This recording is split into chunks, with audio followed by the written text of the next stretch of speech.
दोस्तों आज मेरे पास जो है ना मारुति सुजुकी ई विटारा खड़ी हुई है जो कि मारुति की इंडिया के अंदर या ग्लोबली पहली इलेक्ट्रिक कार है। और उसका भी मेरे पास आज जो है बेस वेरिएंट खड़ा हुआ है जो कि डेल्टा के नाम से आपको मिलने वाला है। अगर आप इंटरेस्टेड हो ना कि भाई आपको एक इलेक्ट्रिक कार खरीदनी है, जिस तरीके का 2026 में दौर चल रहा है, फ्यूल प्राइसेस भी बढ़ गए हैं, तो कहीं ना कहीं अब आने वाले टाइम में ना इलेक्ट्रिक कारों का जो दौर है ना वो बढ़ने वाला है। इनफैक्ट डिमांड भी इन गाड़ियों की बढ़ने वाली है। तो अगर आप इस डिमांड के अंदर सोच रहे हो भैया एक परफेक्ट इलेक्ट्रिक कार ले ली जाए और बजट है 15 से 16 लाख रुपए का, तो कहीं ना कहीं आप इस बजट के अंदर ये ई विटारा का डेल्टा वेरिएंट देख सकते हो जो कि मात्र 15,99,000 के एक शोरूम प्राइस के अंदर आ जाता है। और आज की वीडियो के अंदर बात करने वाले हैं कि इस बजट के अंदर आपको मारुति इस पर्टिकुलर डेल्टा वेरिएंट के अंदर क्या कुछ दे रही है, प्राइस के अलावा फीचर्स वगैरह कैसे हैं, रेंज कितना देती है, चार्ज कितनी देर में होगी, वो सारी बातें हम इस डेल्टा वेरिएंट के बारे में बात करने वाले हैं। अगर आप ई विटारा लेने की सोच रहे हो तो ये वीडियो फिर आपके लिए बहुत परफेक्ट होने वाली है। पूरी वीडियो एंड तक देखना, मैं ए टू जेड इस वीडियो के अंदर कवर करने वाला हूं इस ई विटारा के डेल्टा वेरिएंट के बारे में। तो चलिए बिना टाइम वेस्ट करे वीडियो को कर लेते हैं स्टार्ट। वीडियो अगर आपको पसंद आए तो सिर्फ एक काम आप कर सकते हो, लाइक शेयर और सब्सक्राइब आप कर सकते हो। चलिए सबसे पहले चाबी से शुरुआत कर लेते हैं। एक बार आप चाबी देख लो भाई। अगर आप ये डेल्टा वेरिएंट खरीदने वाले हो ना ई विटारा का और 15,99,000 लगाते हो तो भैया इस तरीके की जो चाबी है वो मिल जाएगी, जिसके अंदर सिर्फ एक सुजुकी के लोगो का फर्क है, ये सिल्वर कलर के अंदर दे रखा है। बाकी जो मारुति की कार्स आती हैं उसमें क्रोम और ब्लू के साथ में मिलता है। डिफरेंस ये है कि भाई जो अरीना के अंदर आती है वो ब्लू के साथ में मिलती है और जो नेक्सा के अंदर आती है वो पियानो ब्लैक मिलती है। सिर्फ यही फर्क है। बाकी बटन हालांकि बात करूं तो दो दे रखे हैं, लॉक अनलॉक करना है व्हीकल को आप कर सकते हो, बट इसकी जरूरत नहीं पड़ेगी। वो रीजन मैं आपको जरूर से दिखा देता हूं। गाड़ी के अंदर जो है ना एज एंड बेस वेरिएंट से स्टैंडर्ड जो रिक्वेस्ट सेंसर है वो आपको दिए जा रहे हैं, ड्राइवर एंड को ड्राइवर। ये जो है दोनों चीजें आपको जो है ना दोनों तरफ मिल जाती हैं, जो कि कहीं ना कहीं लॉक अनलॉक करने में और व्हीकल को एक्सेस करने में बहुत हेल्पफुल कहीं ना कहीं रहेंगी जब आप लॉन्ग टर्म गाड़ी को यूज करोगे। देन दूसरी चीज, मैंने जो प्राइसिंग के बारे में आपको बताया था वो इसका बैटरी पैक को इंक्लूड करके है 15,99,000 इस पर्टिकुलर वेरिएंट का प्राइस है। हालांकि जो टॉप एंड वेरिएंट जाता है वो लगभग 20,01,000 रुपए है, जो कि डुअल टोन का एल्फा के नाम से आपको मिलता है। और ये जो है डेल्टा के नाम से आता है। डेल्टा, जीटा और एल्फा इस तरीके से सारे वेरिएंट्स हैं और जो एल्फा डीटी है वो सबसे टॉप एंड वेरिएंट रहेगा। अब इस वेरिएंट की खासियत क्या है कि भाई सबसे पहली चीज तो मारुति का लोगो इस पर लगा हुआ है या सुजुकी का लोगो आपको लगा हुआ मिल रहा है, तो कहने का मतलब रिलायबिलिटी तो टॉप नॉच गाड़ी के अंदर मिल जाती है। अब उसके ऊपर भी चर्चा करेंगे, बट उससे पहले व्हीकल क्या कुछ आपको ऑफर कर रहा है उसके बारे में बात करते हैं। सबसे पहले तो लुक्स के मामले में बात करूं तो गाड़ी लुक्स के मामले में बहुत ही सही लगती है। पर्सनली मुझे ऐसा कहीं भी गाड़ी में यह शिकायत नहीं है कि भाई गाड़ी दिखने में अच्छी नहीं लग रही है। चाहे गाड़ी की जो ये हेडलाइट्स हैं वो भी बहुत सही लग रही हैं, जहां पे आपको इस तरीके से by functional indicators and DRL का जो ऑप्शन है वो मिल जाता है। ये बिल्कुल सेम सेटअप टॉप एंड में भी आता है, कोई डिफरेंस नहीं है। सिंगल प्रोजेक्टर सेटअप है जो कि हाई बीम लो बीम इसी के अंदर ऑफर करता है। और टॉप एंड में तो एडास वाले भी फीचर मिल जाते हैं, तो उसके साथ भी लाइटें जो है काम करती हैं। सेंटर में सुजुकी का लोगो मिलेगा, वो दिखेगा किस तरीके से, अगर आपको थोड़ा सा देखना है तो मैं आपको थोड़ा सा इस तरीके से रिमूव करके दिखा देता हूं। इस तरीके से सिल्वर फिनिशिंग के अंदर जो लोगो है वो आपको यहाँ पे जो है दिया जाएगा। फ्रंट कैमरा नहीं आएगा इस बेस वेरिएंट के अंदर, जो कि सिर्फ टॉप एंड के अंदर मिलेगा। हालांकि फ्रंट पार्किंग सेंसर जरूर से दे रखे हैं, 1 2 3 और अपना 4, तो 4 फ्रंट में है, 4 रियर के अंदर आपको जो पार्किंग सेंसर्स हैं वो ऑफर करे जाते हैं, जो कि कहीं ना कहीं आपको अगर पार्किंग करने में इशू आता है डेफिनेटली हेल्प जो है करने वाले हैं। बाकी लोअर बम्पर वाले सेक्शन की बात करोगे वो पूरा मैट ब्लैक के अंदर आपको दिया गया है। टो करना है फ्रंट से 2 ऑप्शंस मिल रहे हैं, डुअल हॉर्न का सेटअप आपको देखने को मिल जाता है। बट इस वेरिएंट के अंदर यहाँ पे जो फॉग लैंप्स हैं वो आपको नहीं मिलती हैं, तो ये थोड़ा सा कहीं ना कहीं बेस वेरिएंट के हिसाब से आपको लग सकता है कि भाई इसमें आप नहीं तो लगवा पाओगे और नहीं तो कंपनी ऑफर कर दी है। हालांकि एक्सेसरीज वगैरह के अंदर अगर आपको कंसर्न करना है तो वो आप डीलरशिप पे विजिट करके कर सकते हो, क्या ऑप्शन दे रहे हैं नहीं दे रहे हैं, तो उन चीजों का। बाकी अगर आप साइड लुक की बात करते हो तो गाड़ी साइड से भी नो डाउट बहुत ही सुंदर दिखती है। मतलब ओवरऑल देखो इस ई विटारा के बारे में एक चीज मैं आपसे शेयर करूंगा, वो ये कि ई विटारा और ग्रैंड विटारा का कोई भी लेना देना नहीं है। ई विटारा एक अलग ही कार है। मतलब मारुति की सबसे लीस्ट शेयर अगर आपको चाहिए ना कि भाई पार्ट उस गाड़ी के अंदर बिल्कुल शेयर ना हो, तो फिर ये गाड़ी है, क्योंकि ये बॉर्न हाईटेक ई प्लेटफॉर्म के ऊपर बनी हुई है, जो कि प्रॉपर ईवी के लिए मारुति ने डिजाइन करा है। और उसी की वजह से गाड़ी के अंदर जो बैटरी पैक है वो फिट हो पाया है। यहाँ पे हालांकि जो बेस वेरिएंट है उसके साथ में 49 किलोवाट का लिथियम आयन वाला बैटरी पैक आपको देखने को मिलता है, जो कि सेम BYD से सोर्स करा गया है। BYD का ब्लेड बैटरी पैक आपको देखने को मिल जाता है। कंप्लीट उनकी रिलायबिलिटी आपको इस ई विटारा के साथ में मिलेगी। और मारुति इटसेल्फ या सुजुकी इटसेल्फ भी रिलायबिलिटी पर ज्यादा फोकस करता है, इसीलिए उन्होंने कहीं ना कहीं BYD से ये बैटरी पैक सोर्स करा है। हालांकि इस पर्टिकुलर वेरिएंट की अगर आप रेंज की बात करोगे तो 440 कंपनी क्लेम कर रही है, बट मैं आपको ऑनेस्टली बताऊं ना तो 320 से 350 के लमसम आप पकड़ के चलो कि रेंज आपको ये रियल वर्ल्ड में निकाल के देगी हर एक सिचुएशन में। अगर आप 80-90 के आसपास क्रूज करते हो देन उस टाइम पे ये रेंज आपको मिलने वाली है। हालांकि रेंज चलो लोग काम चला लेंगे, बट मैं आपको एक चीज जरूर से बताता हूँ, ये चार्ज जो है ना, अगर आप इस तरीके से जो है प्रेस करोगे तो यहाँ से खुल जाएगा। CCS टाइप 2 वाला चार्जिंग पोर्ट ऑफर करती है। और DC चार्जिंग की बात करोगे तो मात्र 10 to 80% जो टाइमिंग लेती है चार्ज होने में वो 45 मिनट है।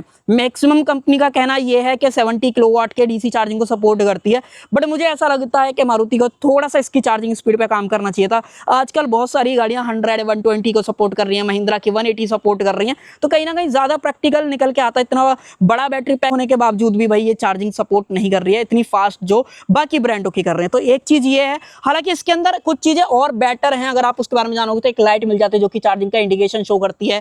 साथ ही में बोर्न ईवी है, तो मारुति ने यहाँ पे आपको AC चार्जिंग में 3 ऑप्शन दिए हैं, 3.3, 7.2 और अपना 11 किलोवाट। 7.2 वाला लगाते हो तो लमसम 10.5 घंटे लगते हैं, और 11 किलोवाट से चार्ज करोगे तो 5.5 घंटे में लमसम जो है ये गाड़ी घर पे चार्ज हो जाएगी। बट 11 किलोवाट का चार्जर अगर आपको खरीदना अलग से पैसे देने पड़ेंगे। 7.2 कहीं ना कहीं कॉम्प्लीमेंट्री आपको डिस्काउंट के रूप में या किसी ना किसी तरीके से मिल जाएगा इसी गाड़ी के इंक्लूडेड प्राइस में, तो उसके लिए आप डीलरशिप पर बात कर सकते हो। और बाकी फास्ट चार्जिंग की एक और चीज मैं आपके साथ शेयर कर देता हूँ, वो ये 1 साल की फ्री चार्जिंग आपको मिल रही है, जिसके अंदर आपको 2000 यूनिट जो है फ्री मिलने वाले हैं मारुति के जितने भी नेक्सा एसोसिएटेड वाले चार्जर हैं उनके साथ में। तो जितने भी नेक्सा ब्रांडिंग के साथ में आपको चार्जर मिलेंगे डीलरशिप पे, उस पर आप 1 साल तक 2000 यूनिट जो है फ्री में इस्तेमाल कर सकते हो। तो कहीं ना कहीं आपको एक बेनिफिट और देने की कोशिश जो है यहाँ पे करी गई है। बाकी अलॉय के बारे में बात करूं तो यहाँ पे डायमंड कट का ऑप्शन दे रखा है, और यहाँ पे व्हील कवर भी लगेंगे, वो अभी गाड़ी के अंदर जब चलेंगे मैं आपको दिखा दूंगा। Hyper steel wheel, hyper alloy wheel, इन्हें कुछ भी आप कह सकते हो, अलॉय और व्हील कवर का मिक्सचर है। कॉस्ट सेविंग भी कह सकते हो या फिर एरोडायनेमिक की वजह से भी कह सकते हो, बट हाँ मारुति ने नया तरीका चूज करा है जो कि अपनी टेस्ला टाइप की जो गाड़ियां हैं वो भी इस तरीके का काम करती हैं। आगे की तरफ डिस्क ब्रेक दे रखे हैं, और सेम केस अगर आप रियर में देखते हो तो रियर में भी आपको डिस्क ब्रेक का जो ऑप्शन है वो मिल जाता है। और ये देखो ये वेंटिलेटेड आपको ऑफर करेंगे, तो ऐसा ही नहीं सिर्फ नाम के डिस्क ब्रेक है, काम के डिस्क ब्रेक आपको रियर में भी मिलते हैं, जो कि कहीं ना कहीं ब्रेकिंग्स गाड़ी की बहुत बढ़िया कर देते हैं। हालांकि ABS CBD ESC 3-point seat belt, traction control, 5 star safety और रीजनरेटिव ब्रेकिंग, ये सारे ऑप्शंस एज एन स्टैंडर्ड आपको जो है बेस वेरिएंट से दिए जा रहे हैं। बट उसके अलावा क्या है, देखो टायर की बात करूं तो कोई भी ऐसा ईवी सेंट्रिक मारुति ने नहीं रखे हैं। ये नॉर्मल आइस वाले जो टायर रहते हैं वही ईवी के अंदर इस्तेमाल करें, MRF के 100 इको ट्रेड वाले, जिसके अंदर जो साइज है अगर आप उसकी बात करते हो 225, 55 R18 ये जो टायर साइज है वो यहाँ पर रखा है। अब इसके पीछे मुझे पर्सनली पता है रीजन क्या लगता है, आप नोटिस कर रहे होगे महिंद्रा के केस में या फिर टाटा के केस में क्या है कि जो ईवी सेंट्रिक वाले टायर हैं वो जल्दी घिस जाते हैं, फिर लोग कंप्लेंट करते हैं, फिर ब्रेकिंग्स का उनमें जो है इतना मजा नहीं आता है। इसलिए मुझे लगता है कि एक पीस ऑफ माइंड की वजह से मारुति ने इस तरीके से कराया कि 2-4 किलोमीटर की रेंज कम चल जाएगी, बट बंदों को कॉन्फिडेंस और लॉन्ग टर्म टायर चलें उसका जो है मुझे लगता है कि मारुति ने ध्यान रखा है, इसी वजह से MRF की तरफ ये लोग गए हैं। बाकी और क्या कुछ है अगर आप इनकी बात करते हो तो देखो वाइपर्स जो है आपको एरो ब्लेड वाले दे रखे हैं, इसके अंदर जो रेन सेंसिंग वाइपर का ऑप्शन है वो भी आपको मिल जाता है, बट इसमें कोई भी फिक्स्ड ग्लास नहीं मिलेगा, वो सिर्फ अगर आप अल्फा वाला वेरिएंट चूज करते हो तभी जो है दिया जाता है। और यहाँ पर देख के ऐसा लगता है कि ये एक्टिव रूफ रेल्स हैं इसके अंदर, बट ऐसा नहीं है। सिंगल टोन का ऑप्शन ही मिलेगा अगर आप डेल्टा की तरफ जा रहे हो। वाइट, ब्लैक वगैरह मल्टीपल ऑप्शंस हैं, जैसे आपको पसंद आए वो कलर वगैरह वो आप कंसिडर कर सकते हो। बाकी अगर आप मिरर्स की बात करोगे तो ये कहीं ना कहीं आपको ऐसा लगेगा कि यार पार्ट शेयरिंग है, तो ऐसा है भी, क्योंकि 1 से 2 ही आपको इस गाड़ी के अंदर ऐसे पार्ट्स लगेंगे जो कि शेयर करेंगे, अदर देन दैट आपको ज़्यादा नहीं पता चलेगा। इंडिकेटर्स, इलेक्ट्रिक एडजस्टमेंट, फोल्ड दोनों का ऑप्शन यहाँ पे दिया गया है। Body colour, door handle, look sensor, ये सारी चीज़ें बीपलर मैट ब्लैक के अंदर आपको मिलता है। और गाड़ी के डिजाइनिंग की बात करूँ ना तो गाड़ी वैसे लंबाई में जो है ना रफली 4.2 मीटर से बड़ी है, बट सेगमेंट में थोड़ी सी छोटी है। जो क्रेटा की बात कर लो या सेगमेंट में और भी जो इलेक्ट्रिक कार्स आ रही हैं, ZS EV हो गया या फिर विंसर अगर आप कंपेयर करते हो तो उनसे लेंथ में गाड़ी छोटी है, बट व्हील बेस बड़ा ऑफर करती है, जिसकी वजह से जो सेकंड रो कंफर्ट है वो गाड़ी के अंदर ज़्यादा बेहतर जो है निकल के आता है, जिसके अंदर आप सीट को आगे पीछे मूव कर सकते हो। 40-20-40 इस तरीके से सीट स्प्लिट हो जाती है। तो कहीं ना कहीं ये प्रैक्टिकलिटी वाले फीचर्स आपको देने की कोशिश करी है, कम बजट और साथ में इस फॉर्म फैक्टर के हिसाब से मुझे लगता है कि गाड़ी अगर मारुति थोड़ा सा बड़ा कर देती ना, जो इनके राइवल आते हैं जैसे विक्टोरिस और ग्रैंड विटारा, मुझे लगता है बहुत ज़्यादा बढ़िया हो जाता है। क्योंकि इस गाड़ी के अंदर बूट आपको नहीं पसंद आएगा। मैं बताता हूँ ऐसा क्यों कह रहा हूँ। अगर आप बटन दबा के बूट एक्सेस करोगे तो यहाँ पे सिर्फ जो है 310 लीटर का मिलता है। आप देख लो, ये इसका 7.2 किलोवाट का चार्जर है और इसके अंदर इसके व्हील कवर्स मिलते हैं। उसके बाद ज़्यादा कोई स्पेस आपके पास नहीं मिल रहा है। हालांकि सीट अगर आप आगे कर लोगे देन उस टाइम पे मिल जाएगा, बट अभी तो फिलहाल आप देख रहे होगे कि कंप्लीट पूरा बूट इसका भर चुका है। तो कहीं ना कहीं बूट थोड़ा सा गाड़ी के अंदर कम है, जो कि एक फैमिली इलेक्ट्रिक कार के हिसाब से थोड़ा सा परेशानी कर सकता है। जब बंदा लॉन्ग टर्म या जब लंबे टूर पे निकलेगा तो उस टाइम पे कहीं ना कहीं इशू होगा। बाकी पार्सल ट्रे नहीं आती है बेस वेरिएंट के साथ में, हुक्स जरूर से हैं और साथ में एक जो लाइट है बूट के अंदर एलईडीज के अंदर वो जरूर से ऑफर जो है की गई है। बाकी और क्या कुछ है, और ज्यादा कुछ है नहीं। ग्रैब हैंडल वगैरह यहाँ पे दिया गया, इसके अंदर कोई भी इलेक्ट्रिक पावर टेलगेट का जो ऑप्शन है वो भी नहीं है। टॉप एंड में भी इनफैक्ट ये लोग नहीं दे रहे हैं। तो कहीं ना कहीं एक सेगमेंट में से कुछ ऐसे फीचर्स हैं जो कि ये मिस कर रही है, जो कि मुझे डेफिनेटली समझ में नहीं आ रहा है इस गाड़ी के बारे में कि ऐसा मारुति ने क्यों करा है। यार मुझे लगता है कि जब विक्टोरिस और ग्रैंड विटारा ये वाले फीचर्स आपको ऑफर कर सकती है, तो मारुति की जो फ्लैगशिप इलेक्ट्रिक कार है वो क्यों नहीं ऑफर कर रही है। तो उसके लिए आप क्या सोचते हो कमेंट सेक्शन के अंदर जरूर से बताना। और किसी दूसरी व्हीकल को टो करना है वो आप यहाँ से कर लो, सेंसर वगैरह दे रखे हैं, सेफ्टी रिफ्लेक्टर और एकदम ना प्रॉपर थोड़ा सा स्पोर्ट्स वाला फील कहीं ना कहीं नजर आता है। जिस तरीके से रियर बम्पर का डिजाइन है, इंटरनेशनल मार्केट में तो आप यहाँ पे कैरावैन या कुछ टो वगैरह करना चाहते हो, जिस तरीके से चलते हैं ना, आई थिंक मेरे को नाम याद नहीं आ रहा है, आप समझ पा रहे हो मैं क्या बात कर रहा हूँ। तो उस तरीके का सेटअप भी है। और अगर आप नीचे से देखोगे तो नीचे से कंप्लीटली मारुति ने इस चीज को जो है पैक्ड यहाँ पे कर दिया है। तो ये सारी चीज़ें यहाँ पे हैं। उसके अलावा टेल लाइट्स वगैरह की बात करूँ तो कनेक्टेड वगैरह नहीं है, सिर्फ जो फंक्शनल हैं वो आपको इतना हिस्सा दिखाई देगा। एलईडीज के अंदर है, हालांकि ये बढ़िया चीज़ हो जाती है और दिखने में सही लगती है। क्लियर ग्लास वगैरह का जो यूज़ है वो यहाँ पे करा गया है। ई विटारा की ब्रांडिंग, सुजुकी का लोगो आपको मिलता है बेस वेरिएंट से, डीफॉगर है, वाइपर आपको दिया गया है, शार्क फिन एंटेना, ये सारी चीज़ें आपको यहाँ पे नज़र जो है आने वाली है। तो आप अब तक आप मुझे बताओ आपको इस गाड़ी के बारे में क्या कुछ अच्छा लगा है। डेफिनेटली मुझे ऐसा लगता है इस गाड़ी पे जाने का अगर आप सोच रहे हो तो आपको सबसे बढ़िया चीज़ जो लगेगी वो मारुति का नेटवर्क। गाड़ी के लुक्स आपको ठीक मिल जाएंगे। देन जो बैटरी है वो आपको रिलायबल मिलेगी, मारुति इटसेल्फ रिलायबल है तो कोई दिक्कत नहीं आती है। और लास्ट पांचवा जो एडवांटेज मुझे लगता है कि अगर आपको ये है कि भाई इलेक्ट्रिक गाड़ी की रीसेल का क्या होने वाला है, तो मारुति आपको 3 ईयर बाय बैक ऑप्शन दे रही है। 60% आपको वैल्यू गाड़ी की जो एक्स शोरूम की है वो 3 साल बाद मिल जाएगी अगर आप 45,000 किलोमीटर ड्राइव करते हो। तो ये कुछ ओवरऑल गाड़ी के बारे में ओपिनियंस हैं मेरे। डेफिनेटली अब जो है एक बार इसका बोनट मैं आपको उठा के दिखाऊंगा और जैसे बोनट खुलता है तो आप एक नोटिस करोगे यहाँ पे आपको MID पे जो इन्फो है वो आने लग जाती है। अब देखो ये जैसे बेस वेरिएंट है ना, इसके अंदर थोड़े से आपको पावर स्पेक्स वगैरह भी कम लगेंगे इन टर्म ऑफ अगर आप मोटर वगैरह की बात करते हो। सबसे पहले तो ऊपर की तरफ जो इंसुलेशन है वो दी गई है और ये एक बार आप सेटअप वगैरह चेकआउट कर लो। 12 वोल्ट वाली बैटरी ये रही। देन अगर आपको वॉशर वगैरह डालना है वो डाल लो। और बोर्न ईवी का पता आपको कहीं ना कहीं इस गाड़ी को देख के समझ में आता है कि हाँ मारुति ने बहुत सोच समझ के एक ग्लोबल प्रोडक्ट के हिसाब से जो है इसको डिजाइन करा है। कहीं भी ज्यादा अजीब वाला फील नहीं आता। जैसे टाटा के केस में आपको लगता है ना कि थोड़ा सा वो भाई ऐसा सॉर्ट ऑफ फील कराती है कि पहले आइस आ रही थी फिर उसको कन्वर्ट कर दिया गया, तो उसमें वो वाला मजा नहीं आता है। मैं पर्सनली टियागो ईवी ओन कर रहा हूं तो मैं उसके बिहाफ पे आपको जज कर पा रहा हूं।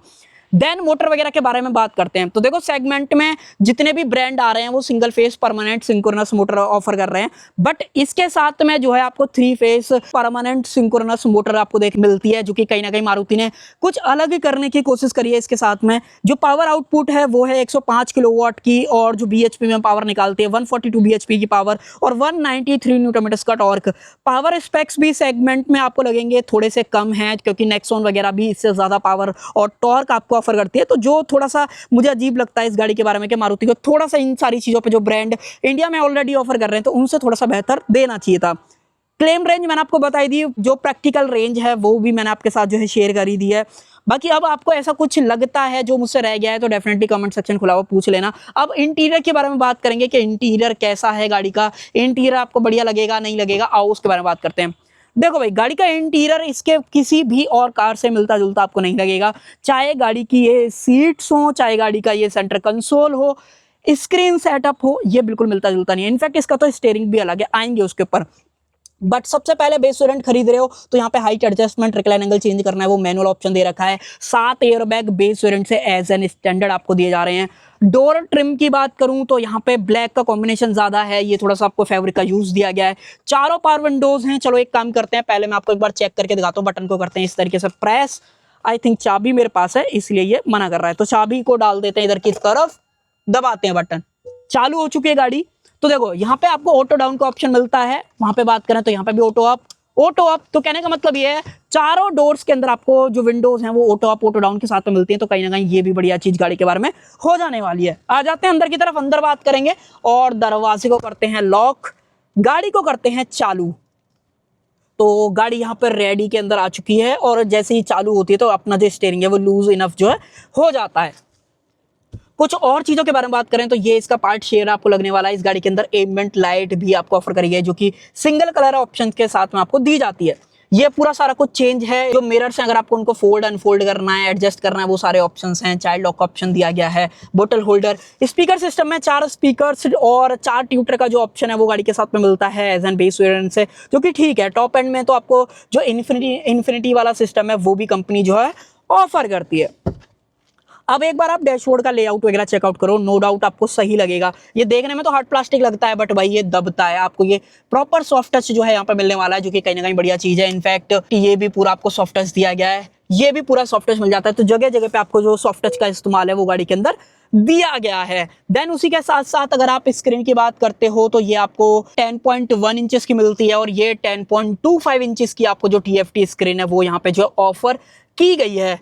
दिखने के हिसाब से क्वालिटी वाइज जो ओवरऑल पिक्सल्स वगैरह दिखते हैं वो बहुत ही बढ़िया हैं, मैं इसमें कंप्लेंट नहीं करूंगा। बट रिवर्स कैमरा गाड़ी के अंदर नहीं दिया गया है, जो कि कहीं ना कहीं स्क्रीन होने के साथ साथ इतना सब कुछ टैग होने के बाद भी कैमरे का ऑप्शन रिवर्स के अंदर नहीं है। चलो 360 नहीं दिया कोई बात नहीं, बट रिवर्स कैमरा भी नहीं मारुति ने ऑफर करा है, जो कि थोड़ा सा कहीं ना कहीं माहौल को खराब करने वाली चीज हो जाती है कि भाई इतनी बढ़िया गाड़ी, इतना सब कुछ जो है ये लोग ऑफर कर रहे हैं बट फिर क्यों कैमरे का जो ऑप्शन है वो नहीं दिया इतने प्राइस लेने के बाद भी। तो वो सारी चीज Apple CarPlay, Android auto, wireless मिलता है, कोई इशू नहीं है। कनेक्टेड कार वाले फीचर्स आ जाते हैं। सुजुकी स्मार्ट ऐप से भी आप गाड़ी को लॉग इन, AC चालू बंद करना है, जियो फैसिंग, वो सारे काम आप कर सकते हो। इसके अंदर इतने फीचर्स हैं, जैसे आप व्हीकल सेटिंग्स पे आओगे तो यहाँ पे driving range, watt hour consumption क्या है, एनर्जी फ्लो हो गया, हिस्ट्री अगर आपको देखनी है, TPMS गाड़ी के अंदर मिलता है। EV वाले सेक्शन के अंदर आओगे तो रीजन का बूस्ट अगर आपको चेंज करना है तो वो यहाँ पे कर सकते हो कस्टमाइज, और मेमोरी में अगर आपको सेव करना है रख सकते हो, क्योंकि यहाँ पे जो ये रीजन वाला ऑप्शन है ना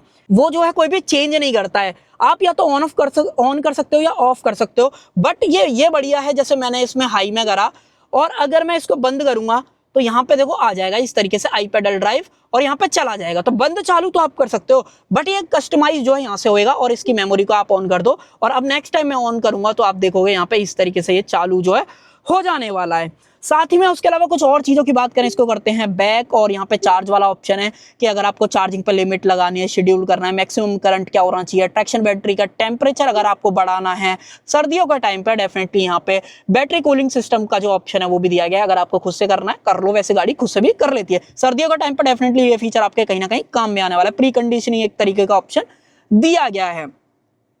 बाकी करते हैं इसको बैक, और एडास के अंदर ज्यादा कुछ है नहीं, सिर्फ नाम का जो है यहाँ पे दिया गया है। ESP अगर आपको ऑफ करना है वो कर सकते हो। व्हीकल EV सेक्शन स्क्रीन में 2 ऑप्शन है, सेंटर स्क्रीन, मीटर डिस्प्ले। तो जो भी आपको कस्टमाइज करनी है, जैसे मेरे को मीटर डिस्प्ले कस्टमाइज करनी है तो मेरे को यहाँ से सारा कुछ करना पड़ेगा। स्टैंडर्ड है, स्टैंडर्ड के अंदर वाइड आपको ऑप्शन मिलेगा जो कि आपको इस तरीके से दिखाई देगा। देन क्लासिक कर दोगे तो क्लासिक जो है कुछ इस तरीके से आपको दिखाई देने वाला है। स्टैंडर्ड पे कर दोगे तो स्टैंडर्ड कुछ इस तरीके का आएगा। तो ये सारे ऑप्शन हैं। देन ये कस्टमाइजेशन का ऑप्शन दिया गया, पावर कंजप्शन डिस्प्ले अगर आपको चाहिए, रीसेट पावर करना है, ब्राइटनेस अगर आपको कम ज्यादा करनी है वो सारा कुछ कर सकते हो, यही सब है। और सेंटर डिस्प्ले में अगर आप आओगे तो लेआउट 3 स्क्रीन के ऑप्शन है, ब्राइटनेस फुल करनी है वो सारा कुछ कर लो। तो ये सब ऑप्शन इस बेस वेरिएंट के अंदर स्क्रीन के अंदर आपको मिल जाते हैं। नेटवर्क, मीडिया सिस्टम वगैरह के अंदर अगर आप आओगे तो ये सारे ऑप्शन है, लैंग्वेज वगैरह हो गया तो वो सारी है, ठीक है, कोई दिक्कत नहीं। बट कैमरा होना चाहिए था। बाकी स्टीयरिंग व्हील कुछ इस तरीके का दिखता है, जहाँ पे आपको ये सॉफ्ट टच दिया गया है। ये वाले जितने भी बटन्स हैं वो इन्फो, ट्रिप वगैरह चेंज करना है वो सारा कुछ कर सकते हो, वॉल्यूम को कम ज्यादा करना है वो सारा कुछ कर सकते हो। और एक डेडिकेटेड फेवरेट का जो ऑप्शन है वो दिया गया है। क्रूज कंट्रोल आपको सिर्फ टॉप एंड के अंदर मिलेगा, जो अपना जीटा वेरिएंट है उसके अंदर भी कंपनी नहीं ऑफर कर रही है, जो कि मुझे पर्सनली नहीं बात पकड़ में आती है। साथ ही में इसके अंदर जो एडजस्टमेंट है अगर आप उनकी बात करते हो तो इसके अंदर आपको टिल्ट और साथ में टेलीस्कोपिक दोनों का जो ऑप्शन है वो यहाँ पे मिल जाता है और बहुत ही स्मूथ तरीके से काम करता है। बाकी रेन सेंसिंग वाइपर का ऑप्शन दिया गया है, ऑटो हेडलैम्प भी गाड़ी के अंदर मिल जाती है। और इसके अंदर बात करें तो बहुत सारी चीजें हैं। पहले मेरे को ये जो सीट बेल्ट है वो लगानी पड़ेगी, तब जाके ये इन्फो जो है सारी शो करती है। चलो एक काम करते हैं, इसको लगा लेते हैं। हाँ, तो अब कहीं ना कहीं आपको यहाँ पे सारा जो चीजें हैं वो दिखाई देने वाली है, जैसे नेविगेशन वगैरह हो गया। अगर मैं इसको टॉगल करूँ इन्फो वाले सेक्शन पे आके, तो यहाँ पे देखो अपना जो FM है वो आपको देखने को मिलता है। दोबारा प्रेस करोगे तो यहाँ पे कितनी बैटरी चार्ज है, क्या एवरेज कंजप्शन रहा है, वो आप यहाँ पे देख सकते हो। नेविगेशन वगैरह हो गया। ट्रिप वगैरह की बात करोगे तो ट्रिप A आपको नीचे की दिख जाएगी और साथ में ट्रिप B और टोटल गाड़ी कितना चली हुई है वो सारा कुछ देख सकते हो। इनफैक्ट नेविगेशन वगैरह भी मिरर हो जाता है, वो इसी के थ्रू होएगा। बट एप्पल कारप्ले में मैं श्योर नहीं हूँ, एंड्रॉइड ऑटो में डेफिनेटली ये काम जो है होने वाला है। साथ ही में कुछ और चीज़ों की बात करें तो ज़्यादा कुछ ऐसा है नहीं। वॉइस कमांड वगैरह डेफिनेटली दिया गया है, बट ज़्यादा कुछ काम नहीं करता है। सिर्फ आप ये सारे कुछ कर सकते हो, एक बार होल्ड करके पढ़ लेना क्या कुछ है, ठीक है। बैक कर देते हैं। देन यहाँ पे कुछ चीज़ें फिक्स हैं, जैसे चार्ज आपको पावर यूज़ कर रहे हो, रीजन हो रहा है, वो सारा कुछ दिखा देता है। आउटसाइड का टेम्परेचर क्या है, बैटरी कितना चार्ज है, किलोमीटर कितनी रेंज बची हुई है, AC चालू है, वो सब कुछ आपको डेफिनेटली यहाँ पे दिखाने वाला है। जैसे मैं सीट बेल्ट हटाऊंगा यहाँ पे दिखा देगा। तो कहीं ना कहीं एक फीचर और है इसके अंदर सीट बेल्ट से जुड़ा हुआ। अब ये जैसे इलेक्ट्रॉनिक पार्किंग ब्रेक ऑफर करती है आपको, अब अगर आपको आते ही इसको बार बार करने की जरूरत नहीं है तो गाड़ी को कुछ मत करो, ड्राइव पर डालो, सीट बेल्ट लगाओ, गाड़ी अपने आप ही जो अपना हैंड ब्रेक है वो रिलीज कर देगी। तो ये भी फीचर है। और ऑटो होल्ड वाला जो ऑप्शन है वो भी दिया गया है।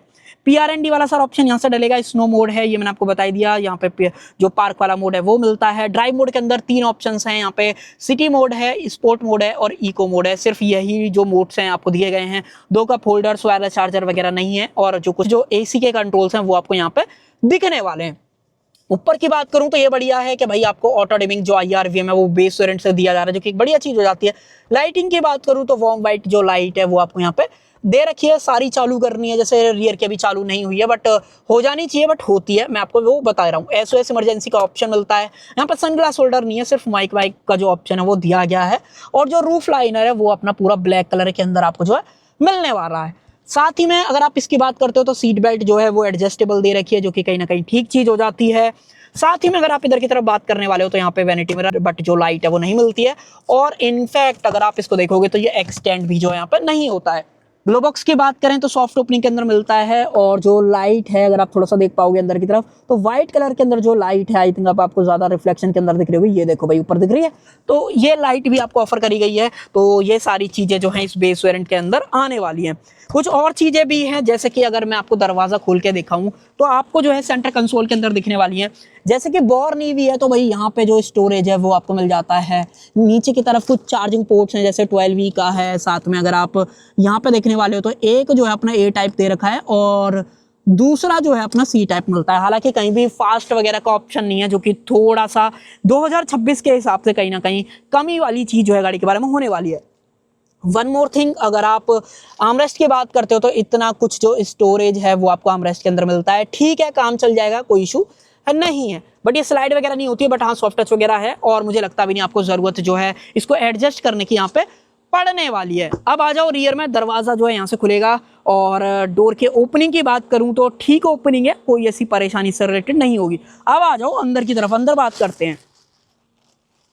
देखो भाई, सबसे पहली चीज तो जो मैंने आपको बात बोली थी कि भैया ये गाड़ी 4.2 मीटर से ज्यादा लंबी है, तो आपको सबसे पहले तो स्पेस इन सेकंड रो बहुत ही सही मिलेगा। बट अंडर थाई सपोर्ट थोड़ा सा कम है। बोर्न ईवी होने के बावजूद भी ये परेशानी आपको यहाँ पर दिखेगी। हालांकि पैर अगर आप इस तरीके से करके बैठोगे तब आपको कहीं ना कहीं नहीं परेशानी होने वाली है। अब मान लो आपको बूट बढ़ाना है, एक लीवर दे रखा है। आई थिंक अगर मैं आपको थोड़ा सा दिखाने की कोशिश करूँ, ये रहा लीवर। अगर मैं इस तरीके से प्रेस करूँ तो ये इस तरीके से आगे आ जाएगी। तो इसको मैं इतना कर लेता हूँ कि भाई मैनेजेबल रहे। देखो भाई, कुछ इस तरीके का सेटअप हो जाएगा। देन मुझे इतना स्पेस अभी भी मिल रहा है और थोड़ा सा और करना है तो इतना भी करके मैं कहीं ना कहीं बैठ सकता हूँ और मुझे फिर इतना जो अपना स्पेस है वो मिल जाएगा। अंडर थाई सपोर्ट वगैरह ठीक है। और अगर आप हेडरूम वगैरह की बात करते हो तो हेडरूम वगैरह कुछ इतना यहाँ पे मिलने वाला है, ऑलमोस्ट इतना मुझे मिल जाएगा हेडरूम। बट एक परेशानी है कि ये जो सीट है वो रिक्लाइन इटसेल्फ नहीं होती है, आगे हो जाएगी बट इससे ज्यादा पीछे नहीं जाएगी। तो ये एक गाड़ी के बारे में परेशानी आपको नजर आएगी। साथ ही में कुछ और चीजें हैं, जैसे कि जो AC वेंट्स हैं वो आपको यहाँ पर दिए गए हैं, सिर्फ हवा फेंकते हैं, कोई भी कंट्रोल वगैरह करने का ऑप्शन नहीं है। और साथ ही में अगर आप यहाँ पे देखोगे तो 2 चार्जिंग पोर्ट हैं, एक आपको A टाइप मिलता है, दूसरा आपको C टाइप का जो ऑप्शन है वो यहाँ पे दिया गया है। नीचे फोन रखना है फोन रख लो, तो ये सारे ऑप्शन यहाँ पे हैं। बोर नहीं हुई है तो पूरा फ्लोर जो है ऑलमोस्ट फ्लैट आपको यहाँ पे दिखने वाला है। 40-20-40 वाली बात मैंने बता दी थी, इसको अगर आपको एडजस्ट करना है वो आप कर लो। यहाँ पे लीवर है, ये कम से कम रिक्लाइन होनी चाहिए थी मारुति, थोड़ा सा तो कुछ ध्यान देते इसको बनाते टाइम, मुझे लगता है ये थोड़ा सा कमी वाली चीज़ गाड़ी के अंदर है। अगर आपको इसको फोल्ड करना है तो यहाँ पे एक स्ट्रैप आपको मिलेगा जो कि आपको इस तरीके से यहाँ पे दिखाई देगा। अगर मान लो मैं इसको इस तरीके से खींचूंगा तो भैया इस तरीके से फोल्ड हो जाएगी और आपको कप होल्डर्स जो है इसी के अंदर यहाँ पे मिलने वाले हैं। अब आपको पीछे बूट एक्सेस करना है तो वो भी आप काम कर सकते हो। और ये ना जो अपना कप होल्डर है वो इस तरीके से है कि बिल्कुल लेवल जो है स्ट्रेट रहेगा, ऐसा नहीं है कि टिल्ट है तो कुछ चीज़ें यहाँ पे गिरने वाली है। बाकी इसको अगर आपको ऐसे करना है तो और भी आप इसे कर सकते हो। कर देते हैं इसको इस तरीके से बंद। और कुछ इस गाड़ी के बारे में, हाँ ऊपर की तरफ लाइट है, आप एक बार देख लो भाई, सेम एलईडी जो लाइट है वो आपको यहाँ पे जो है दी गई है। ओपनेबल ग्रैब हैंडल कोटक का जो ऑप्शन है वो दिया गया है। अब इतना आगे करने के बाद ना एक चीज आपको और नजर आएगी कि भाई ये ऑलमोस्ट मेरे फेस के पास आ चुका है, तो ये भी कहीं ना कहीं इसके बारे में परेशानी है। हालांकि अगर मैं थोड़ा सा इस तरीके से करके बैठता हूँ तब मैं कहीं ना कहीं इसको बढ़िया तरीके से होल्ड करूंगा, तो ये थोड़ा सा एक जो है गाड़ी के बारे में अजीब सी चीज लग सकती है कई लोगों को। बट हाँ ओवरऑल जब आप कुछ चीज़ें जो गाड़ी के बारे में बढ़िया हैं, जैसे कि जो बैटरी पैक है, साथ में 3 साल वाला जो बायबैक प्रोग्राम है, साथ में मारुति है 1 साल का चार्जिंग इंफ्रा आपको फ्री मिल रहा है, इंफ्रा भी मारुति आपको ऑफर कर रही है, तो आप तो कहीं ना कहीं आप इस गाड़ी के बारे में कहोगे कि भाई चलो काम चला लेते हैं, कहीं ना कहीं तो थोड़ा बहुत कॉम्प्रोमाइज़ करना पड़ेगा। तो वो आपको इस गाड़ी के बारे में जो कमियां हैं वो भी मैंने आपको जो है शेयर करी हैं, और जो पॉजिटिव्स हैं गाड़ी के बारे में वो भी मैंने आपको शेयर करें। अब आप मुझे बताओ आपको ये ई विटारा का डेल्टा वेरिएंट कैसा लगा 15,99,000 के प्राइस पॉइंट के अंदर, अच्छा है बुरा है, आपका क्या ओपिनियन है, लेने लायक वर्थ इट है नहीं वर्थ इट है, वो आप जरूर से शेयर कर सकते हो। सो कर देते हैं वीडियो को एंड। आई होप आपको जो है वीडियो पसंद आई होगी। पसंद आए तो सिर्फ एक काम आप कर सकते हो, लाइक शेयर और सब्सक्राइब आप कर सकते हो। Thank you.